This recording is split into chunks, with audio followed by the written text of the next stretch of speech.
Of chemical reaction லெசன்ல previous video பாத்தீங்கன்னா rate of chemical reaction என்ன அப்படின்ற கான்செப்டை எக்ஸ்பிளைன் பண்ணியிருப்பேன். இன்னைக்கு நம்ம என்ன பார்க்க போறோம் அப்படின்னு பாத்தீங்கன்னா factors affecting rate of chemical reaction. First rate of chemical ரியாக்ஷன்னா என்னன்னு ஒரு ரீகேப் பார்த்துக்கலாம். ரேட்ன்றது வேகம். ஸோ கெமிக்கல் ரியாக்ஷன் எந்த வேகத்துல நடைபெறுது அப்படின்றத நம்ம சொல்றோம்னா அதுதான் rate of chemical reaction. So நம்மளை சுத்தி நிறைய கெமிக்கல் சேஞ்சஸ் நடக்குது. அந்த சேஞ்சஸ் எல்லாமே கெமிக்கல் ரியாக்ஷனா நம்ம சொல்றோம். ஓகேவா? ஸோ நம்மளை சுத்தி நடக்கக்கூடிய எல்லா கெமிக்கல் ரியாக்ஷனும் ஃபாஸ்டா தான் இருக்கும், ஸ்லோவா தான் இருக்கும்ன்றது சொல்ல முடியாது. ஸோ ஒரு ரியாக்ஷன் ஃபாஸ்டா இருக்கும், ஒரு ரியாக்ஷன் ஸ்லோவா இருக்கும். ஸோ இந்த ரியாக்ஷன் ஒன்னொன்னும் ஃபாஸ்டாவோ ஸ்லோவாவோ இருக்கிறதுக்கு காரணம் என்ன அப்படின்னு பாத்தீங்கன்னா நிறைய ஃபேக்டர்ஸ்னால இந்த ரியாக்ஷன்ஸ் வந்து ஃபாஸ்டாவோ ஸ்லோவாவோ இருக்குது அப்படின்னு சொல்றாங்க. சரி, என்னென்ன ஃபேக்டர்ஸ் எல்லாமே என்னோட ரியாக்ஷனோட வேகத்தை பாதிக்கப்படுத்துது அப்படின்றத நம்ம பார்க்கலாம். ஸோ மொத்தம் பாத்தீங்க அப்படின்னா 6 ஃபேக்டர்ஸ் இருக்கு. ஓகேவா? ஸோ அந்த 6 ஃபேக்டர்ஸ்ல முதல்ல இருக்கக்கூடிய 3 ஃபேக்டர்ஸை டீடைலா நம்ம பார்க்கலாம். ஸோ ஃபர்ஸ்ட் ஃபேக்டர் பாத்தீங்கன்னா nature of reactant. Okay, so ஆப்வியஸா கெமிக்கல் ரியாக்ஷன் நடக்குது அப்படின்னா ரியாக்டன்ட் இருக்கும். ஸோ அந்த ரியாக்டன்ட் மேல நான் ஆக்ஷன் போடும்போது எனக்கு என்ன ஆகுது, கெமிக்கல் சேஞ்சஸ் நடந்து வெளியே ப்ராடக்டா வருது. ஸோ எடுத்துக்கிற பொருளை ரியாக்டன் என்னவும் வெளியே வரக்கூடிய பொருளை ப்ராடக்ட் என்னவும். ஸோ முதல் ஃபேக்டர் உன்னோட ரியாக்ஷனோட வேகத்தை பாதிக்கப்படுத்துற முதல் ஃபேக்டர் என்ன அப்படின்னு பாத்தீங்கன்னா நேச்சர் ஆஃப் ரியாக்டன்ட். ஸோ நம்ம எடுத்துக்கக்கூடிய அந்த பொருளோட நேச்சர் தன்மைனாலையும் என்னோட ரியாக்ஷனோட வேகம் பாதிக்கப்படுத்துது அப்படின்றாங்க. சரி, அது எப்படி பாதிக்கப்படுத்துது என்ன அப்படின்றத பார்க்கலாமா? ஓகே, சோ இப்ப பாருங்க, நான் Na plus HCl இது ரெண்டு பொருளையும் நான் எடுத்துக்கிறேன். அப்ப இந்த ரெண்டுமே என்னது அப்படின்னு பாத்தீங்கன்னா ரியாக்டன்ட். ஓகேவா? சோ இதுல ஆக்ஷன் அப்ளை பண்ணும்போது உனக்கு NaCl plus H2 அப்படின்ற ப்ராடக்ட் கிடைச்சிருக்கு. ஓகேவா? சோ இந்த ரியாக்ஷன் என்ன அப்படின்னு பாத்தீங்கன்னா ஸ்பீடா உனக்கு நடந்து வெளிய ப்ராடக்ட் சீக்கிரமா கிடைச்சிருச்சு. சோ ஃபாஸ்டா முடிஞ்சிருச்சு இந்த ரியாக்ஷன். சோ அதே பாருங்க, சோ நான் அதே Na அதே சோடியம் எடுத்துக்கிறேன், பட் அது கூட வேற பொருளை எடுத்துக்கிறேன். ஓகேவா? CH3COOH இதுனா அசிட்டிக் ஆசிட்னு அர்த்தம். ஓகேவா? சோ இந்த அசிட்டிக் ஆசிட் கூட அந்த எண்ணெயை நான் ஒன்னு சேர்த்து இது மேல ஆக்ஷன் அப்ளை பண்ண போறேன். அப்ப இது என்ன ஆகுது அப்படின்னு பார்த்தனா கொஞ்சம் டைமை எடுத்து எனக்கு CH3COONA plus H2 அப்படின்ட்டு ப்ராடக்ட் வெளியே கிடைச்சிருக்கு. ஓகேவா? சோ என்ன இது ரெண்டுத்துக்கும் உள்ள வித்தியாசம் அப்படின்னு பாத்தீங்கன்னா இது சீக்கிரமா எனக்கு ரியாக்ஷன் நடந்து ஓகேவா சீக்கிரமா ப்ராடக்ட் கிடைச்சிச்சு, அதனால இத ஃபாஸ்ட் ரியாக்ஷன் போடுறேன். இது கொஞ்சம் டைம் எடுத்துச்சு. சோ அதனால இந்த ரியாக்ஷன் வந்து என்னது ப்ராடக்ட் வெளியே வரதுக்கு ரொம்ப நேரம் ஆச்சு, அதனால இந்த ரியாக்ஷனை ஸ்லோ ரியாக்ஷன் அப்படின்னு சொல்றேன். ஓகே, சோ இப்ப பாருங்க, இந்த ரெண்டுத்துலயுமே நான் சோடியம் தான் எடுத்துக்கிட்டேன். ஓகேவா? சோ இங்கேயும் சோடியம் எடுத்துக்கிட்டேன், இங்கேயும் சோடியம் எடுத்துக்கிட்டேன். அதுக்கு அடுத்தது எடுக்கக்கூடிய பொருளை மட்டும் தான் மாத்திருக்கேன். ஃபர்ஸ்ட் HCl எடுத்தேன், அடுத்தது அசிட்டிக் ஆசிட் எடுத்திருக்கேன். ஓகேவா? சோ இது மட்டும் தான் மாறுதல். இந்த இதுல நான் எடுத்திருக்க ரெண்டாவது பொருள்ல ஏதோ ஒரு சேஞ்ச் தான் என்னோட ரியாக்ஷனை ஃபாஸ்டாவோ ஸ்லோவாவோ மாத்துது. ஏன் அப்படி சொல்றேன் அப்படின்னா நம்ம கிட்ட எடுத்துக்கக்கூடிய பொருள் ரெண்டே ரெண்டு பொருள் தான். ஒன்னு சோடியம், இன்னொன்னு என்ன பொருள் வேணாலும் எடுத்துக்கலாம். ஓகேவா? சோ இந்த ரெண்டு ரியாக்ஷன்லயும் இது சேமா இருக்கு. அப்ப ஆப்வியஸா இந்த எடுத்திருக்க ரெண்டாவது பொருளோட ரியாக்டன்ட்ல ஏதோ ஒரு தன்மைனால தான் என்னோட ரியாக்ஷன் வந்து ஃபாஸ்டாவோ ஸ்லோவாவோ ஆகுது. சரி, இப்ப எடுத்துக்கிற அந்த ரெண்டாவது ரியாக்டன்ட்டோட தன்மை என்ன அப்படின்னு பாத்தீங்கன்னா HCl வந்து ரொம்ப ரியாக்டிவ். ஓகேவா? CH3COONA வந்து லெஸ் ரியாக்டிவ். சோ இது வந்து இந்த HClக்கு வந்து என்ன அப்படின்னு பார்த்தனா அதுக்கு நேச்சராவே என்ன தன்மை இருக்கு அப்படின்னா டக்குனு ரியாக்ட் ஆகுற தன்மை வந்து HClக்கு இருக்கு. ஆனா அசிட்டிக் ஆசிடுக்கு அந்த டக்குனு ரியாக்ட் ஆகுற தன்மை கிடையாது. சோ இதுக்கு டக்குனு ரியாக்ட் ஆகுற தன்மை இருக்குன்றதுனால டக்குனு சோடியம் கூட என்ன ஆகுது அப்படின்னு பார்த்தனா ஒன்னு சேர்ந்து ரியாக்ஷனை ஃபாஸ்டா முடிச்சிடுது. சோ இதுக்கு வந்து தன்மை என்னது, டக்குனு ரியாக்ட் ஆகுற தன்மை வந்து கம்மின்றதுனால பொறுமையா இது கூட போயிட்டு ரியாக்ட் ஆகி வரதுனால தான் இந்த ரியாக்ஷன் ஸ்லோவா இருக்கு. சோ என்னோட ரியாக்ஷன் ஃபாஸ்டாவோ ஸ்லோவாவோ மாறுறது எதனால, நான் எடுத்துக்கக்கூடிய ரியாக்டன்ட்டோட தன்மையினால. ஓகேவா? சோ இந்த ரேட் ஆஃப் ரியாக்ஷன் வந்து ஒரு பெரிய பாதிப்பா இருக்கு நம்ம ரியாக்டன்ட் வந்து எப்படி எடுத்துக்கிறோம் அப்படின்ற ஒரு விஷயத்தினால. ஓகேவா? ஏன் ஃபாஸ்டா ஸ்லோவா நடந்ததுன்றது புரியுதா?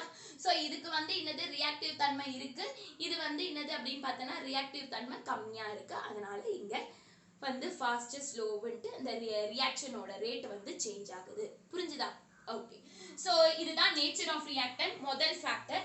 ரெண்டாவது ஃபேக்டர் பாத்தீங்கன்னா கான்சென்ட்ரேஷன் ஆஃப் த ரியாக்டன்ட்.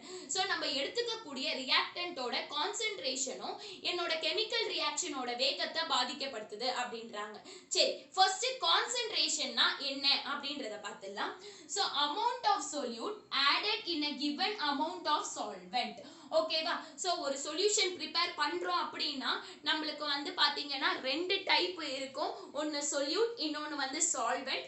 சொல்யூட்ன்றது என்னது அப்படின்னு பார்த்தனா கம்மி அமௌண்ட் ஆஃப் சப்ஸ்டன்ஸ் ஆட் பண்ணுவோம். சால்வெண்ட் வந்து அதிக அமௌண்ட் ஆஃப் சப்ஸ்டன்ஸ் ஆட் பண்ணிப்போம். இப்போ இங்க கான்சென்ட்ரேஷன்ன்றது என்னதுன்னா given amount of solvent. So நீ வந்து கொடுத்துருவே இவ்வளவு amount of solvent தான் உங்ககிட்ட இருக்கணும் அப்படின்றத கொடுத்துருவே. ஓகேவா? சோ அதுல எவ்வளவு amount of solute நீ ஆட் பண்றியோ அதை தான் நம்ம கான்சென்ட்ரேஷன் அப்படின்னு சொல்றோம். சோ இப்போ எக்ஸாம்பிள் பாரு. இங்க ஒரு பீக்கர் எடுத்துக்கிட்டேன், இங்க ஒரு பீக்கர் எடுத்துக்கிட்டேன். ஓகேவா? சோ இந்த பீக்கர்லயே நான் ஃபுல்லா தண்ணியை ஃபில் பண்ணிட்டேன், இந்த பீக்கர்லயே நான் ஃபுல்லா தண்ணியை ஃபில் பண்ணிட்டேன். இதுதான் எனக்கு given amount of solvent. அப்ப என்னோட solvent என்னது? வாட்டர். ஓகேவா? சோ இது வந்து குறிப்பிட்ட லெவல் ஆஃப் அமௌண்ட் ஆஃப் இருக்கணும். சோ நான் ஒரு பீக்கர் ஃபுல்லா ரெண்டு சைடு எடுத்துக்கிட்டேன். ஓகே, இப்போ எவ்வளவு அமௌண்ட் ஆஃப் சொல்யூட்டை ஆட் பண்றோம் அப்படின்றது தான் கான்சென்ட்ரேஷன். கரெக்ட்டா? சரி, இப்போ என்னோட சொல்யூட் என்னன்னு பாத்தீங்கன்னா HCl தான் சொல்யூட். ஓகேவா? சோ இப்போ இந்த HCl நான் என்ன பண்ண போறேன் அப்படின்னு பாத்தீங்கன்னா ஒரு பீக்கர்ல இருக்கிறதுக்கு 1 மோலார் ஆஃப் HCl ஆட் பண்றேன். 1 m ஆஃப் ஹைட்ரோகுளோரிக் ஆசிட் போடுவாங்க, அதாவது 1 மோலார்னு அர்த்தம். ஓகேவா? சோ 1 மோலார் ஆஃப் HCl நான் வந்து என்ன பண்றேன் இந்த பீக்கருக்குள்ள போடுறேன். ஓகேவா?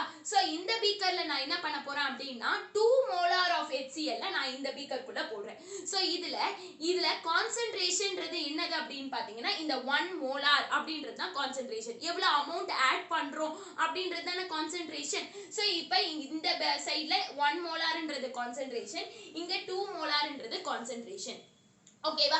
சோ இப்போ ஒரு பீக்கர் ஃபுல் ஆஃப் தண்ணில நான் ஒரு பீக்கர்ல வந்து 1 மோலார் ஆஃப் HCl நுழைச்சிருக்கேன், இன்னொரு பீக்கர்ல 2 மோலார் ஆஃப் HCl நுழைச்சிருக்கேன். இப்போ இந்த ரெண்டு பீக்கர்லயும் இந்த HCl வந்து ஆட் ஆயிடுச்சு. இந்த ரெண்டுத்துல எது கான்சென்ட்ரேஷன் அதிகமா இருக்கு அப்படின்னு கேட்டா நீங்க என்ன சொல்லுவீங்க? ஆப்வியஸா இதுதான் சொல்லுவீங்க. கரெக்ட்டா? சரி, ஏன்னா 1 அதிகமா 2 அதிகமானா 2 தான் அதிகம்.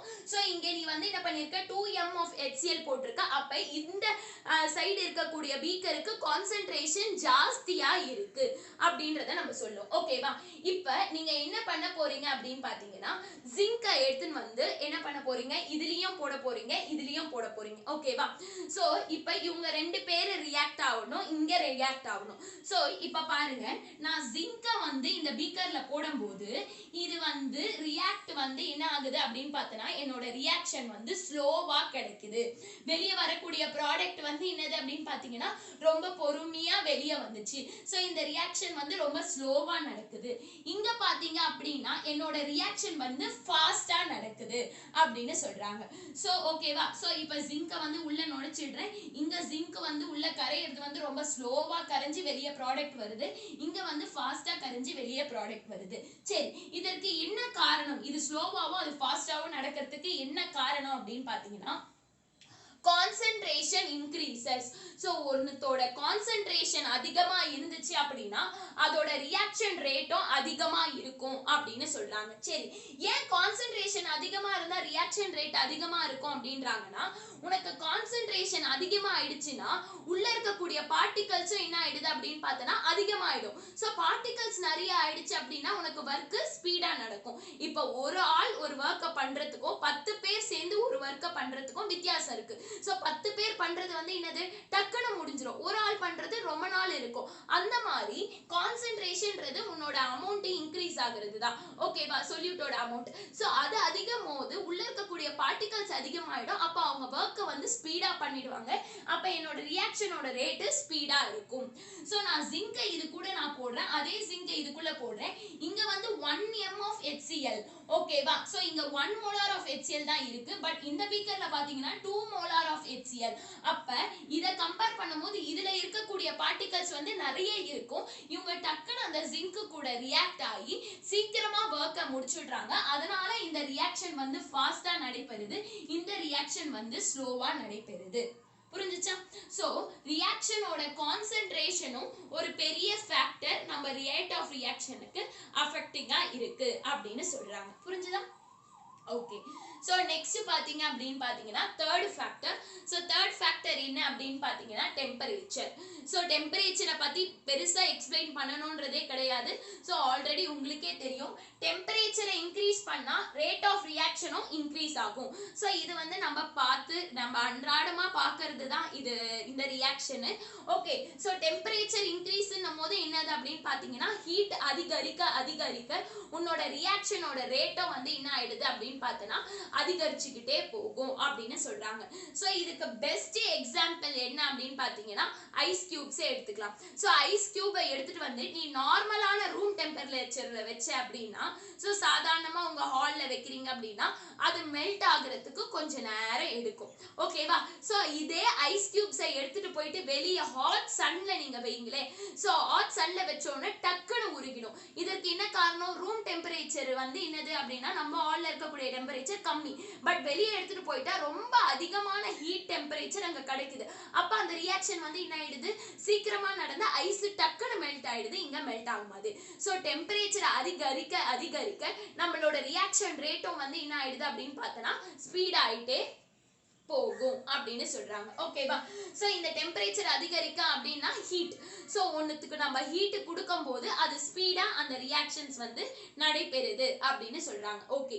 சோ இந்த ஹீட் கொடுக்கும்போது உள்ள அது என்ன பண்ணும் அப்படின்னு பாத்தீங்கன்னா இப்போ நான் ஒரு பொருள் எடுத்துக்கிட்டேன், இதுக்கு ஹீட் கொடுக்குறேன் அப்படின்னா அது என்ன பண்ணும்னா அந்த பொருள்ல இருக்கக்கூடிய பாண்டை முதல்ல பிரேக் பண்றதுக்கு பெரிய எனர்ஜியை இந்த ஹீட் கொடுக்கும். ஓகேவா? சோ எனர்ஜி ஒண்ணு கொடுத்துச்சுன்னா வேலை கடகட நடக்கும். அப்ப ரியாக்ஷனோட ரேட்டும் ஸ்பீட் ஆயிடும். சோ நார்மலா ஒரு பொருள் இருக்கு, அதுல நம்ம ஆக்ஷன் கொடுத்தோம்னா அது பொறுமையா அந்த ஆக்ஷனுக்கு ஏத்த மாதிரி பாண்ட பிரேக் பண்ணி அதுக்கு பிறகு ப்ராடக்ட்டா மாறும். இப்போ நான் ஹீட் கொடுத்துட்டேன்னும் போது ஆக்ஷனும் ஒன்னு இருக்கு. சோ இந்த ஹீட்டும் எக்ஸ்ட்ரா வரும்போது இன்னும் ஒரு எனர்ஜி அதிகமாயிடும். சோ எனர்ஜி அதிகமாகும் போது டக்கு டக்கு டக்குன்னு உள்ள இருக்கக்கூடிய பாண்ட பிரேக் பண்ணி ப்ராடக்ட்டா மாறிடுவாங்க. அப்ப ரியாக்ஷன் வந்து உங்களுக்கு ஃபாஸ்டா நடைபெறுது அப்படின்னு சொல்றாங்க. ஓகேவா? சோ டெம்பரேச்சரும் ஒரு பெரிய ஃபேக்டர் வந்து ரேட் ஆஃப் ரியாக்ஷனை அஃபெக்ட் பண்றாங்க அப்படின்றாங்க. சோ டெம்பரேச்சருக்கு உங்களுக்கு கீழே வந்து ஒரு அழகா எக்ஸ்பிளனேஷன்ஸ் கொடுத்துருப்பாங்க. ஏன் ஃபுட்டை வந்து ரெஃப்ரிஜரேட்டர்ல ஸ்டோர் பண்ணா அது டக்குன்னு ஸ்பாயில் ஆக மாட்டேங்குது, அதுக்கு என்ன ரீசன் அப்படின்னு பாத்தீங்கன்னா டெம்பரேச்சர் அப்படின்றது தான் ரீசன். நீங்க ஃபுட்டை வந்து வெளியே வச்சிடுறீங்க, வெளியே வச்சுட்டா அது என்ன ஆயிடுது? ஸ்பாயில் ஆயிடுது, கெட்டு போயிடுது. ஓகே. சோ அதே ஃபுட்டை நீங்க ஃப்ரிட்ஜில் வச்சா அது கெட்டு போக மாட்டேங்குது. இதுக்கு என்ன காரணம் அப்படின்னா ரூம் டெம்பரேச்சர்ல இருக்கும்போது அந்த ஃபுட்ல இருக்கக்கூடிய ரியாக்ஷன்ஸ் டக்குன்னு நடைபெறும். சோ அது ஸ்பாயில் ஆயிடுது. ஓகே. இதுவே நீ எடுத்துட்டு போயிட்டு ஃப்ரீசர்ல வைக்கும்போது ஃப்ரிட்ஜ்ல வைக்கும்போது என்ன ஆகுது அப்படின்னா அங்க டெம்பரேச்சர் கம்மி. அப்ப ரியாக்ஷன் என்ன ஆகும்? உனக்கு பொறுமையாகும். வெளியே வச்சு ஒரு நாள்ல கெட்டு போகுதுன்னா ஃப்ரிட்ஜ்ல நம்ம வைக்கும்போது ஒரு 2 days 3 days தாக்கு பிடிக்கிறதுக்கு இதுதான் காரணம். ஓகேவா? சோ டெம்பரேச்சர் தான் காரணம் அப்படின்னு சொல்றாங்க. புரிஞ்சுதா?